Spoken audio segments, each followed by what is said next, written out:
Schiri, dafür habe ich letzte Saison gelb gesehen. Und damit Servus, Glück auf und herzlich willkommen. Ja, zum letzten Bayern-Talk diesem Jahr, zum 13. Spieltag in Leverkusen. Ja, Leute, was soll ich sagen? Fertig mit der Welt. Ja, ich denke am Ende ein verdienter Sieg. Gut, es hätte natürlich auch 1-1 wäre auch okay gewesen, wenn es 1-1 ausgegangen wäre. Aber ich denke, die letzte Viertelstunde, ja, hat man einfach gemerkt, dass wir wollten und Leverkusen nicht. Leverkusen war selbst die letzte halbe Stunde, würde ich glatt sagen, mit dem 1-1 zufrieden. Hat aufs 1-1 gespielt und wir, auch wenn wir nicht die Leistung zeigen konnten, die wir gerne gezeigt hätten, haben es aber immer wieder versucht. Ja. Und gerade die letzten 10 Minuten nochmal extrem alles rausgehauen und auch nochmal riskiert, war noch hinten nochmal offen, ja. Klar, passiert, aber wir haben halt den Willen gezeigt und von daher in meinen Augen, ja, ein verdienter Sieg. Ich würde sagen, wir hauen uns mal eben die Statistiken rein. Ballbesitz 51-49, hat sich ja noch ein bisschen gedreht. Das war ja zwischenzeitlich 60-40 für Leverkusen. Abseitsstellung 5-2, Fouls 13-6, Zweikämpfe 47 zu 53. Also ich habe nach der ersten Halbzeit eine Statistik gesehen von den Zweikämpfen, die waren fast 60-40 für Leverkusen. Von daher wundert mich, dass jetzt hier gerade, dass das so gedreht wurde, aber ja, zeigt halt auch einfach, spiegelt die zweite Halbzeit wieder, ne, denke ich. Schüsse insgesamt 7-14, Schüsse aufs Tor 2-3, Ecken 5-7, Flanken 13-13. Gewonnene Zweikämpfe auf unserer Seite Hernandez 9, Davis 7, Boateng 6. Ja, denke ich, spiegelt das ganz gut wieder. Ballkontakte Hernandez 88, Süle 81, Neuer 74. Das sagt auch einiges. Gefoult worden, ja. Schenken wir uns. Schüsse insgesamt Levi 7, Müller 3, Gnabry 2. Alto Betty, ich weiß nicht, wo bei Levi 7 Schüsse aufs Tor waren. Oder 7 Schüsse, was weiß ich, was die da zählen. Torschussvorlagen Müller 3, Davis 3, Gnabry 2. Ja, lassen wir mal so stehen. Ja, was ist zu sagen? Ich denke, so die ersten 10 Minuten war es einigermaßen auf Augenhöhe. Man hat gemerkt, dass wir ein bisschen mehr auf Sicherheit gespielt haben.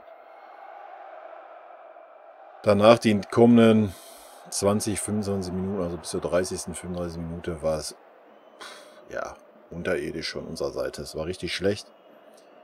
Man hat einfach gemerkt, dass wir nicht können, so wie wir wollten. Also Leverkusen war uns körperlich überlegen. Wie gesagt, es war gefühlt 60-40 Zweikämpfe erste Halbzeit. Auch Ballbesitz. Leverkusen hat sehr gut gespielt. Hat uns nicht wirklich ins Spiel kommen lassen. So die letzten 10 Minuten wurde es dann ein bisschen besser in der zweiten Halbzeit. Und ja, wie schon gegen Wolfsburg war es wichtig, dass wir kurz vor der Halbzeitpause das Tor gemacht haben, denke ich. Ich denke, es hat Leverkusen irgendwo einen Knicks gegeben, hat man auch gemerkt, zweite Halbzeit. Haben wir gar nicht erst Zweifel aufkommen lassen. Ne? Wir waren sofort präsent, wir waren in den Zweikämpfen präsent. Bis auf 1, 2 Ausnahmen, wo wir gleich noch drauf eingehen. Aber man hat halt einfach gemerkt, dass wir wollten und dass wir jetzt nochmal alles rausschrauben, was so drin ist. Ich kann mir auch ganz gut vorstellen, dass das so ein bisschen die Taktik war, dass man sagt, erstmal erste Halbzeit oder ersten 30 Minuten lassen wir die Leverkusener anrennen, die werden alles raushauen und wir versuchen gut zu stehen, was im Endeffekt ja auch einigermaßen gut geklappt hat, mal abgesehen von der Ecke. Ja, die Ecke war natürlich wieder ein Geschenk von unserer Seite, wobei man natürlich sagen muss, die beiden Tore, die wir geschossen haben, zumindest das erste Tor war ein Geschenk von Leverkusen, ja. Das zweite, klar, war auch ein individueller Fehler, aber da muss man halt einfach auch sehen, dass wir in der 93. Minute noch mit 7 Mann vorne standen und gepresst haben, ja. Von daher rechne ich das Tor schon uns an. Und wenn man dann noch den Pfostenschuss von Musiala ein paar Minuten vorher dazu nimmt, wie ich schon sagte, in meinen Augen dann am Ende verdienter Sieg. Zweite Halbzeit waren wir bärenstark einfach, ja. Das muss man auch mal sagen. Wir waren hinten nicht wackelig, mal abgesehen von auch 87. oder sowas.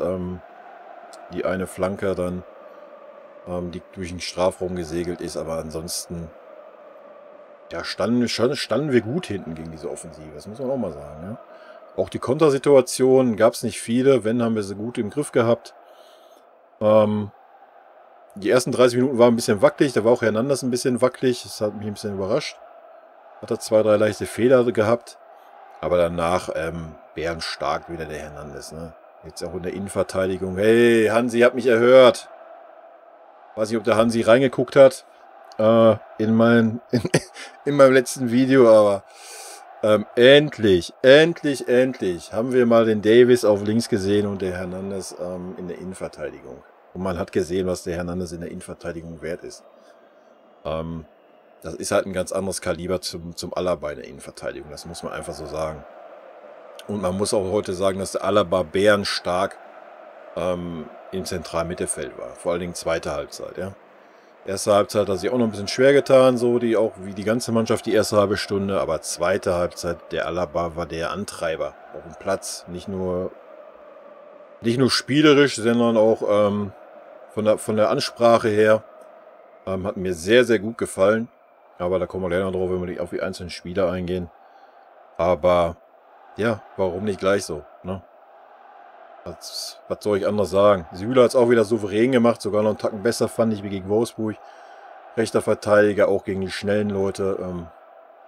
Hat mir sehr gut gefallen und ja, wenn das, ich weiß nicht, ob das seine Position ist, die er mag, wahrscheinlich nicht.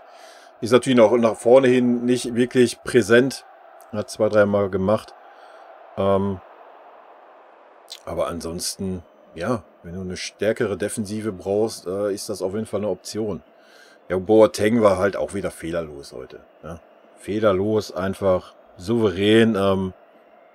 Gut, Leverkusen hat jetzt auch nicht so die körperlichen Stürmer da vorne, dass die uns da irgendwie gefährlich werden. Ja, also ich war hochzufrieden. Mich hat es wirklich sehr geärgert mit dem Gegentor, weil das war wieder so... Ja, hätte halt auch einfach verhindern können. Ne? Da hat mich der Alaba noch ein bisschen aufgeregt, weil er sich geduckt hat. Hätte er den Kopf hochgestreckt, ja, hätte es wahrscheinlich gescheppert. Aber vielleicht wäre der Ball da nicht reingegangen.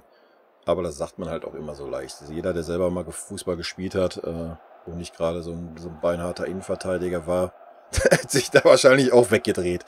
Aber gut, am Ende des Tages haben wir 2-1 gewonnen und von daher können wir da mal drüber hinwegsehen. Ansonsten, ja, würde ich sagen, ich gehe einfach mal auf die einzelnen Spieler drauf ein und dann kommen wir zu dem Rest. Also erstmal Neuer, ja, ich meine, abgesehen davon, dass er heute mehr Ballbesitz, wie gesagt, gesehen, der dritte Spieler in der besten Liste bei uns von den Ballkontakten her. Aber ansonsten, ja, bei dem Gegentor konnte er nichts machen, ansonsten hat er in meinen Augen nichts zu tun gehabt. Ich weiß gar nicht, wie viele Schüsse hatte Leverkusen aufs Tor. Schüsse aufs Tor 2. Ja, brauche ich nicht mehr zu sagen, oder? Das war auch so mein Eindruck. Das eine Ding war drin und dann ist nochmal einer aufs Tor gegangen, sonst hat der Neuer nichts zu tun gehabt. Das sagt eigentlich alles aus. Er war halt mehr mit dem Spielaufbau oder mit dem Ballverteilen beschäftigt wie mit allem anderen. Ja, zweimal war nicht ganz so genau, aber er ist immer noch ein Torwart, der darf man nicht vergessen. Und ich würde sagen, 95% seiner Dinge sind immer angekommen. Von daher will ich ihm heute einfach mal, weil ja auch Weihnachten ist, eine 2 geben. Süle, wie ich schon sagte, für mich ganz souverän heute, wirklich ganz souverän, hat diesmal das besser hingekriegt, die Innenbahn dann dicht zu machen, wenn mal einer durch war, aber meistens hat er schon vorher alles abgefangen, für mich auch eine klare 2. Boateng war für mich auch eine 2, hat keinen Fehler gehabt, das was war, mittig hat er abgeräumt, ja, und Hernandez, denke ich, können wir auch eine 2 geben, will ich sogar noch einen Tacken besser sehen, wie die anderen 3 hinten, war für mich, ja gut, wenn man die erste halbe Stunde mal außen vor lässt, aber da waren alle schlecht. zweite Halbzeit bärenstark einfach, ne? Bärenstark. Auch, dass er dann mal angepusht hat. Auch, dass er dann rausgerückt ist, wenn der Davis mal nach vorne war und der Davis dann reingerückt ist. Das hat super geklappt, das Zusammenspiel. Was ja so mit dem Alaba und dem Hernandez nicht so wirklich geklappt hat die letzten Wochen, wenn der Hernandez linker Verteidiger war. Wenn der dann mal in die Mitte gerückt ist, dann war der Alaba irgendwie, weiß ich nicht wo, aber nicht da, wo er hin musste. Von daher mir hat's gut gefallen und ja, ich mache mir da keine Sorgen, wenn der Alaba im Sommer weg ist. Ich denke, da werden wir viel Freude dran haben, an der Geschichte mit dem Davis und dem Hernandez. Hat mir gefallen. Gnabry, ja, Gnabry war für mich wieder so, ja, ich würde ihm eine 4 geben, also. Eigentlich hat es nur der Sané getoppt. Der hat ja auch dann die Höchststrafe gekriegt, aber da habe ich mir im Spiel gedacht, boah, der Gnabry ist schon schwach. Und dann kommt der Sané rein und ist noch schwächer. Also, das beschreibt es ganz gut. Also Gnabry war für mich wieder, ja, wie er es immer macht. Er hat zweimal einen Sprint nach vorne gemacht, da war er mal in Szene, dann hat er Bock, dann sprintet er. Ansonsten wieder viel Alibi heute, wirklich viel Alibi. Man hat es auch immer gehört, dass der Müller ihn Serge, jetzt geh doch nochmal und mach doch nochmal. Und ja, keine Ahnung, ob einfach der Akku leer war. Erste Halbzeit, wie gesagt, waren alle schwach. Da war er noch so ein bisschen Lichtblick irgendwo. Er hat auf jeden Fall gekämpft, aber zweite Halbzeit war der Akku war leer. Ich habe es auch nicht verstanden, dass er Flicky nicht rausgenommen hat in der 60. Also man hat es einfach gesehen, der Akku war leer. Oder er hat keinen Bock. Das kann ich nicht sagen, aber ich denke mal eher, der Akku ist leer. War für mich nichts, bin ich ganz ehrlich. Alaba habe ich schon gesagt, Alaba fand ich mega stark heute. Würde ich auf jeden Fall eine 2 plus sogar geben. Gerade zweite Halbzeit war er der Mann einfach, ja. Man hat gesehen, dass er unbedingt das Spiel gewinnen wollte. Der hat die Leute gepusht, der hat die Leute gelobt, der hat immer wieder versucht nach vorne. Hat aber auch teilweise nach hinten die Löcher gestopft. Es hat dann um 100% besser geklappt, nachdem Tolisso raus war. Tolisso war heute auch, ja, sagen wir ausreichend, weil Weihnachten ist. Oder kurz vor Weihnachten ist. Ansonsten, das war halt auch wieder... Ich meine, erste Halbzeit ging es noch, ja. Da hat er wenigstens ein paar Aktionen mal gehabt, aber ansonsten wieder Fehlpass auf Fehlpass. Vorne die Bälle auch alles zu unpräzise. Ich meine, das war im ganzen Team erste Halbzeit so. Teilweise auch zweite Halbzeit. Aber er hat halt gar nichts hingekriegt. Wirklich gar nichts, der Tolisso. Da war irgendwie eine... Ich weiß nicht... Da kam einmal ein Ball in die Mitte. Da war nicht ein defensiver Mittelfeldspieler. Es war einfach keiner da. Es war 20 Meter Raum. Es war keiner da. Habe ich nicht wirklich verstanden. Deswegen sage ich auch, das Zusammenspiel hat auch nicht wirklich gut geklappt mit dem Alaba. Man hat den Alaba gesehen. Den Alaba. Den Tolisso hast du... Ja, wie gesagt, erste Halbzeit habe ich ihn noch 3-4 Mal gesehen am Ball. Das war's. Ja, absolut enttäuschend für mich. Wie ich schon letzte Woche gesagt habe, habe ich nicht verstanden. Auch heute, denke ich, hätte uns dann Rocker gut getan. Ja. Gerade die erste halbe Stunde war das wieder so. Die erste halbe Stunde haben wir so viele Ballverluste allein im Mittelfeld gehabt. Also hätte uns einfach ein Mann, der diese Ballsicherheit hat, gut getan. Ja, keine Ahnung, ich kenne die Gedanken nicht, die der Flick da hat. Vielleicht möchte er den Tolisso unbedingt aufbauen oder was. So wie er es beim Sané ja auch die letzten Wochen versucht hat. Aber wie gesagt, dann müsste man den Gnabry auch mal an den Pranger stellen, weil das war auch heute wieder nichts. Müller war wieder Gold wert, gerade zweite Halbzeit. Ja, hat wieder geackert, hat wieder die Bälle festgemacht und so weiter. Hat natürlich wirklich Schwierigkeiten gehabt, weil Sané hat keinen Ball zum Mann gekriegt, Gnabry hat keinen Ball zum Mann gekriegt, Gnabry hat gefühlt nicht einen Zweikampf gewonnen, nicht ein Dribbling, dasselbe Sané. Man hat gesehen, um wie viel besser es war, wo der Musiala drin war. Ja, warum nicht gleich? Ohne Scheiß, warum nicht gleich? Oder wenigstens dann zur zweiten Halbzeit, also ja, man hat den Unterschied einfach gesehen. Man hatte eine Anspielstation auf der Seite. Der Müller hatte jemanden, mit dem er spielen kann auf der Seite. Er hat eine Ballsicherheit. Er hat auch mal einen Dribbling gewonnen, ja, und ist auch mal mit nach vorne und arbeitet gleichzeitig nach hinten wie ein Stier. alles das, was Sané und Gnabry nicht machen, macht ein 17-Jähriger. Und macht es super, ja. Man darf nicht vergessen, wie alt er ist. Und haut dann noch einen Pfostenschuss raus, der auch gerne hätte reingehen können. Also, da können die beiden sich echt eine Scheibe abschneiden, ja. Bin ich ganz ehrlich. Wie schon gesagt, ich fand es ein bisschen schade, dass nicht der Costa noch reingekommen ist für den Gnabry. Natürlich Coman verletzt raus. Ich hoffe, es ist nichts Ernstes. Das hat natürlich schon ein bisschen wehgetan. Auch wenn er die erste halbe Stunde auch nicht wirklich gut im Spiel war. Wie die ganze Mannschaft halt einfach. Aber ich denke, der würde uns schon wehtun. Ja, wie ich schon sagte, für mich ist ein Musiala definitiv vor Gnabry und vor Sané im Moment. Und ja, wenn die Leistung so ist, dann muss man das halt einfach auch mal durchziehen, ja. Ich meine, der Flick hat ja heute wenigstens mal einmal durchgezogen, dass er den Sané gleich wieder ausgewechselt hat. Weil man konnte sich das Elend echt nicht angucken. Muss man mal ganz klar so sagen, das war gar nichts. Ja, der hat gefühlt nicht einen Zweikampf gewonnen. Es waren fast nur Fehlpässe. Ja, er hat viel defensiv dann wieder versucht, gemacht, gearbeitet. Ja, keine Ahnung. Ich weiß nicht, ob die gerade ein Kommunikationsproblem haben. Ja, ich weiß es nicht. Ich kann es nicht ganz nachvollziehen, die letzten Spiele, wie da so die Leistung ist. Ich weiß nicht, ob das so ein bisschen Trotz ist, dass man sagt, ja, ich acker dann hinten und mache dann nach vorne nichts mehr oder habe keinen Bock nach vorne was zu machen. Ich habe keine Ahnung. Wie ich schon sagte, ich finde es traurig, wenn man so einen Musiala mit einem Sané und einem Gnabry vergleicht, die letzten Wochen. Ja, der macht genau das, was gefordert wird, ja. Genauso wie ein Coman, wenn man jetzt anbringt, ja, aber das sind ja alle Nationalspieler, eine ganz andere Belastung. Ja, guckt euch einen Coman an, der macht das halt auch. Ja, fertig aus, da muss man nicht drum herum reden. Von daher,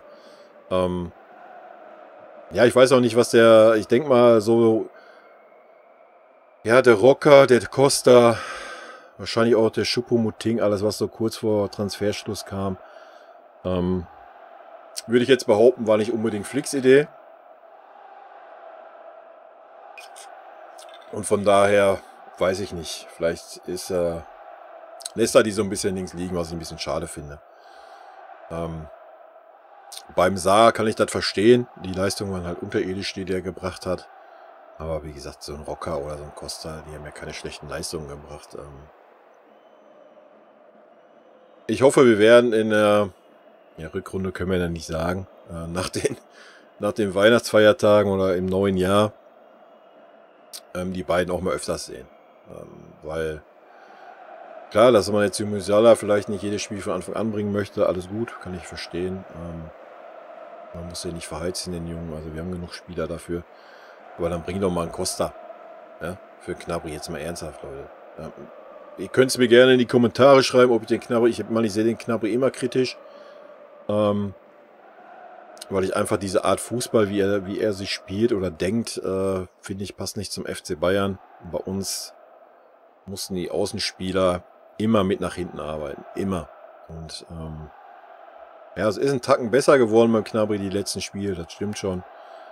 Aber wenn ich dann halt sehe, dass er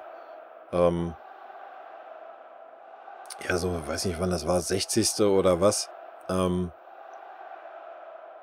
ja, tut er halt so, als wenn er keine Kraft mehr hat, den Sprint hinterher zu gehen mit dem Mann mit. Dadurch wird es gefährlich. Aber kaum geht der Ball mal nach vorne, da kann er noch einen Sprint anziehen, als wäre er Carl Lewis. Und dann natürlich wieder eigensinnig da irgendwas rumeiern. Schwierig. Das sind halt so Sachen, die ich dann nicht verstehe. Wenn man das mit so einem Coman vergleicht, also der zieht den Sprint genauso nach hinten an wie nach vorne. Und das macht so ein Gnabry oder so ein Sané halt einfach nicht. Ja.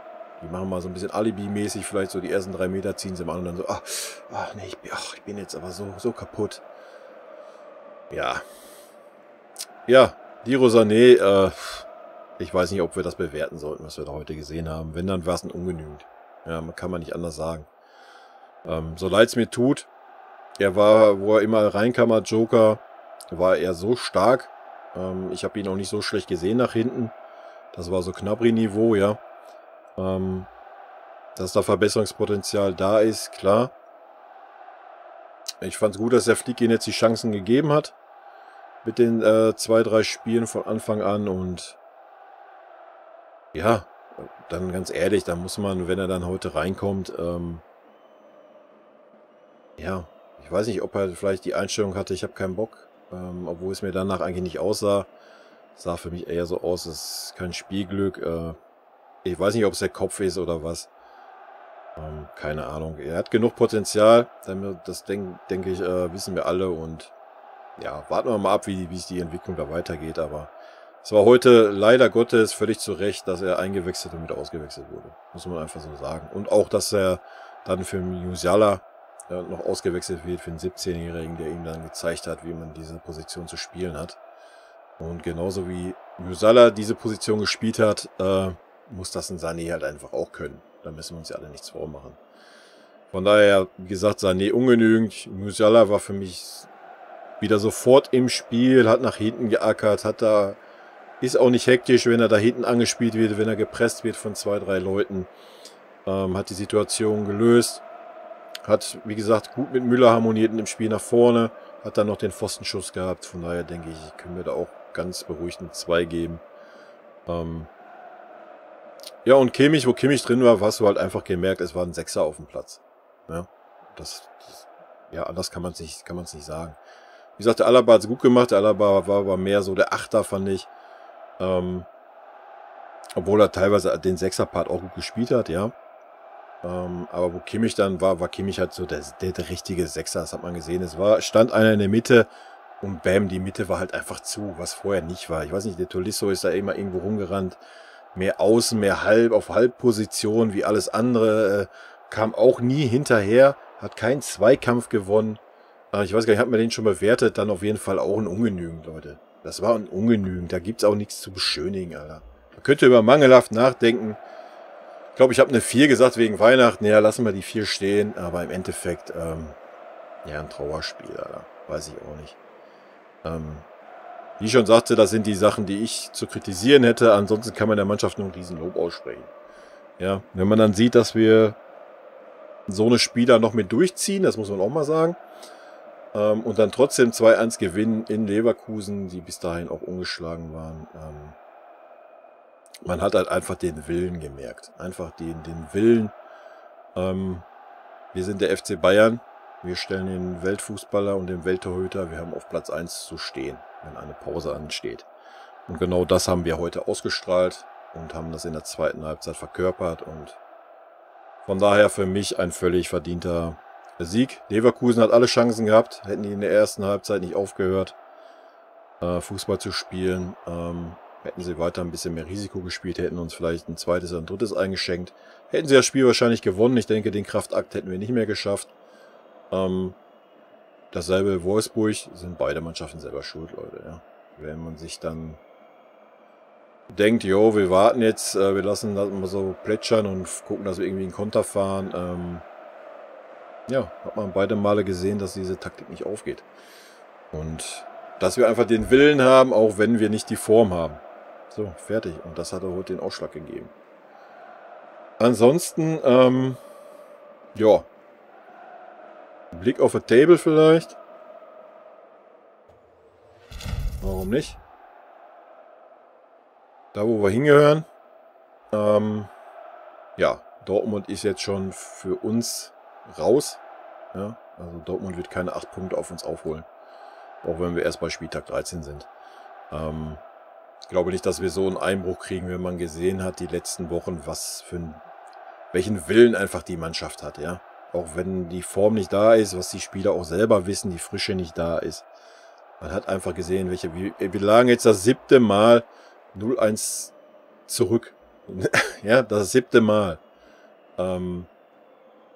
Ja, ich denke, das sagt über die Mentalität, über den Willen unserer Mannschaft einfach so viel aus. Und wenn man dann immer noch sieht, dass wir meistens so 2, 3 Spieler haben, die wir noch mit durchziehen, weil die Form einfach nicht da ist, welche Gründe das auch immer hat, kann man das gar nicht hoch genug anrechnen, wie ich finde. Und Wolfsburg und Leverkusen sind ja keine schlechten Mannschaften. Ne? Wir waren bis dahin ungeschlagen und von daher kann man das nicht hoch genug anrechnen. Und ja, auch das 1-1 bei Union, wenn man sieht, dass jetzt die Dortmunder da 2-1 verloren haben, sieht man das vielleicht auch im anderen Licht, genauso wie das Spiel gegen Stuttgart und so weiter.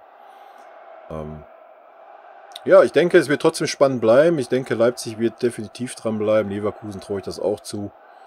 Die haben ja bisher auch stabil gespielt, haben ja heute auch nicht schlecht gespielt, ja. Muss damit auch ganz klar sagen, das Spiel hätte auch wirklich gut 1-1 ausgehen können. Was ja aus meiner Sicht auch okay gewesen wäre, aber wir haben die letzte Viertelstunde einfach gezeigt, dass wir wollen. Dass wir unbedingt wollen und von daher wäre es dann nicht mehr okay gewesen. Ich habe zwischenzeitlich mal kurz Angst gehabt, dass wir vielleicht irgendwie einen Konter gesetzt kriegen und dann 2-1 verlieren. Das wäre dann richtig bitter gewesen. Aber das ist ja zum Glück nicht passiert. Weil Leverkusen auch nicht mehr so die Kraft hatte, glaube ich. Oder den Willen oder wie auch immer. Ja, ansonsten Hinrunde können wir ja nicht sagen, aber nach 13 Spieltagen sind wir da, wo wir hingehören. Und ich denke auch hoch verdient, diese ganze Geschichte. Ja. Aber wir können noch mal auf die nächsten Spiele gucken vielleicht. Wie es weitergeht. Mainz sollte ja erstmal ein dankbarer Gegner sein, so zum wieder warm werden. Dann natürlich schon in Gladbach, was auch direkt wieder ein hartes Spiel werden wird. Kiel wird auch kein leichtes Spiel werden. Die sind gut in Form in der zweiten Liga. Darf man nicht unterschätzen. Dann wird es ein bisschen einfacher, in Anführungsstrichen, mit Freiburg, Augsburg, Schalke, Hoffenheim. Ja, kann auch immer unangenehm sein. Ja, aber ich denke, wir sind auf einem guten Weg. Apropos Hoffenheim. Ich habe ja heute Konferenz geguckt. Wie heißt der? Thuram von Gladbach. Also den sollte man in meinen Augen ein halbes Jahr sperren. Ganz ehrlich, also in einer Pandemie, in einer Corona-Situation einen Gegenspieler ins Gesicht zu spucken.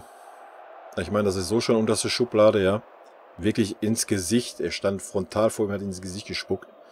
Ich meine, der Reikert hat es ja damals noch ein bisschen hinterfotziger gemacht, aber das war schon wirklich ekelhaft. Ja,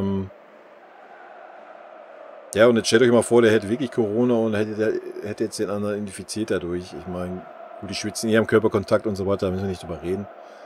Aber in so einer Situation, ich bin gespannt, was da für eine Sperre bei rumkommt. Ja, ist ein No-Go. Ist wirklich ein No-Go und ziemlich widerlich. Und ein ziemlich widerliches Verhalten. Was ich auch schon lange nicht mehr gesehen habe und was auch nichts in der Bundesliga zu suchen hat. Also ganz komische Aktion. Muss man nicht wirklich verstehen. Also ich zumindest nicht. Ja, ansonsten, was gibt es sonst zu sagen? Ja, wir haben mal wieder gesehen, dass so eine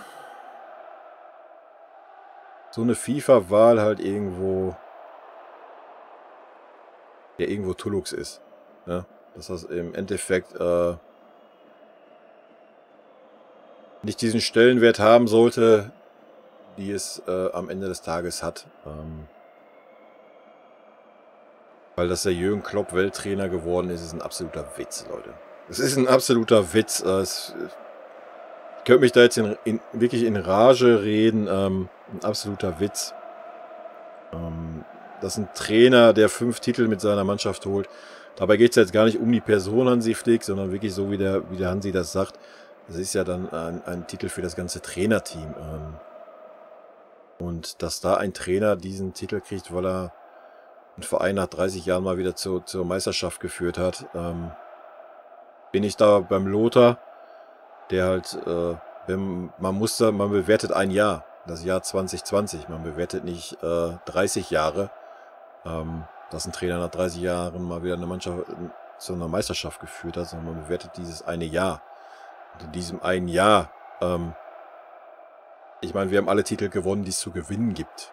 Und ja, wenn das nicht dem Trainerteam, wenn das dann nicht das beste Trainerteam war in diesem Jahr, ja Leute, dann keine Ahnung, wie soll man das argumentieren? Ja? Also da sieht man halt, dass ich meine, das haben wir früher auch schon mal gesehen, wo der Ribéry nicht Europas Fußballer des Jahres geworden war und so weiter. Aber dass das jetzt auch schon bei den Trainern ist, schwierig. Wirklich schwierig. Habe ich kein Verständnis für. Ich finde es super schade für unser Trainerteam, super schade für den Hansi. Ja, weiß ich nicht. Ich habe das letztens schon zu Mara gesagt, wenn der Kloppo ein bisschen Größe gehabt hätte, weil er sich ja immer so hinstellt, als wenn er so der Gentleman ist und so der Gerechte irgendwie und sowas. Er hätte halt mal die Eier haben sollen und hätte mal sagen sollen, nee, den Titel habe ich nicht verdient. Ja, das wäre die angemessene Reaktion gewesen, weil den hat er nicht verdient. Ich möchte seine Arbeit da nicht schlechter reden, als wie sie ist. Davor das Jahr war es völlig zu Recht, dass er Welttrainer geworden ist. Aber nur weil er jetzt eine Meisterschaft geholt hat, weil Liverpool seit 30 Jahren kein Meister war, ja, ist das in kein Verhältnis dazu, als wenn man 5 Titel holt. Ja, und in dieser Art und Weise. Wir haben den besten Fußball in dem Jahr gespielt. Wir haben den dominantesten Fußball gespielt. Wir haben Barca 8-2 geschlagen. Und so weiter und so fort. Und dann zu sagen, nein, das war nicht das beste Trainerteam. Das war Jürgen Klopp und seine Trainer, weil Liverpool Meister geworden ist. Finde ich beschämend. Finde ich traurig. Nicht nur, weil es jetzt ein Bayern-Trainer ist, wenn es jetzt irgendwie andersrum wäre, wenn der Kloppo da irgendwie alle 5 Titel geholt hätte und wir wären nur Meister. Und ja, aber da wird ja auch keiner auf die Idee kommen und sagen, jo, jetzt ist der Hansi Flick aber der beste Trainer des Jahres, der Welt, weil er die deutsche Meisterschaft geholt hat. Oder nehmen wir einen Dortmunder Trainer zum Beispiel, wenn er nach 10 Jahren jetzt mal wieder eine Meisterschaft holt. Deswegen ist er dann Welttrainer, wenn Liverpool 5 Titel gewinnen würde oder was. Ist doch lächerlich, Leute. Also finde ich nicht gut. Da sollte man definitiv mal an der Zusammensetzung dieser Abstimmung, ja, da muss man was ändern. Ja? Da muss was geändert werden, damit das einfach mal vernünftige Abstimmungen sind. Ansonsten macht eine Fanabstimmung, wer der beliebteste Trainer ist, alles gut, da kannst du einen Kloppo da hinstellen, weil er jede Sau kennt, weil er ja auch 200.000 Werbespots macht, zumindest im deutschen Fernsehen. Das ist dann was anderes, wenn es um Beliebtheit geht. Wenn es um wer der beste Trainer war, das beste Trainerteam war, das waren wir. Punkt. Mehr gibt es ja nichts zu sagen, bevor ich mich hier in Rage rede. Gut, Leute, kurz und schmerzlos. Ich denke, wir haben ein ganz gutes Spiel gesehen von beiden Seiten. Ich denke, der Wille hat heute einfach gesiegt. Einfach unsere Mentalität, dass wir immer gewinnen wollen, dass wir immer als Erster sein wollen, überwintern wollen. Ich denke, das hat Leverkusen heute gefehlt. Das hat Leverkusen auch in der Vergangenheit oft genug gefehlt. Von daher, wie ich schon sagte, für mich verdient. Ich bin froh, dass mein Gefühl sich getäuscht hat. Ich habe nicht damit gerechnet, dass wir 6 Punkte aus diesen beiden Spielen holen. Ich bin froh, dass es so ist. Kann der Mannschaft nur ein Riesenkompliment machen für die letzten Spiele, auch wenn meine Talks meistens dann auch kritisch sind, weil ich schon denke, man muss die Sachen auch ansprechen, so wie man sie sieht. Wie ich schon immer sagte, natürlich immer mit dem Hintergrund, dass man natürlich weiß, wie die Belastung ist, dass die Spieler vielleicht nicht frisch im Kopf sind, nicht frisch vom Körper her sind. Deswegen muss man das nicht alles überbewerten, aber klar kann man dann die Sachen ansprechen, wenn die Spieler schlecht spielen. Genauso wie man ansprechen kann, wenn die Spieler gut spielen, so wie Alaba heute. Ich habe auf dem Alaba die letzten Wochen draufgehauen, weil er halt einfach auch schlecht war auf dieser Position. Heute war er bärenstark. Und von daher denke ich, ja, dass ich meine Meinung da weiterhin auch so klar äußern werde. Wenn es euch gefällt, in der Zukunft mehr sehen wollt, lasst gerne einen Daumen da. Würde ich mich freuen. Natürlich gerne auch ein Abo, wer Interesse hat, öfters hier mein Gesülze zum FC Bayern zu hören. Und ansonsten, Leute, wünsche ich euch ja, an dieser Stelle schon mal besinnliche, ruhige oder partymachende, wie auch immer, Weihnachtstage und auf jeden Fall einen guten Rutsch. Ich weiß noch nicht, ob ich nochmal ein Video bringen werde dieses Jahr, es kann gut sein. Falls aber nicht auf diesem Kanal, habe ich das schon mal erledigt und ansonsten rot-weiße Grüße gehen raus, bleibt gesund, kommt gut ins neue Jahr und ja, dann geht es weiter mit dem FC Bayern Talk und ich freue mich, wenn der ein oder andere weiterhin dabei ist. Ne? In diesem Sinne, haut rein. Tschüssi.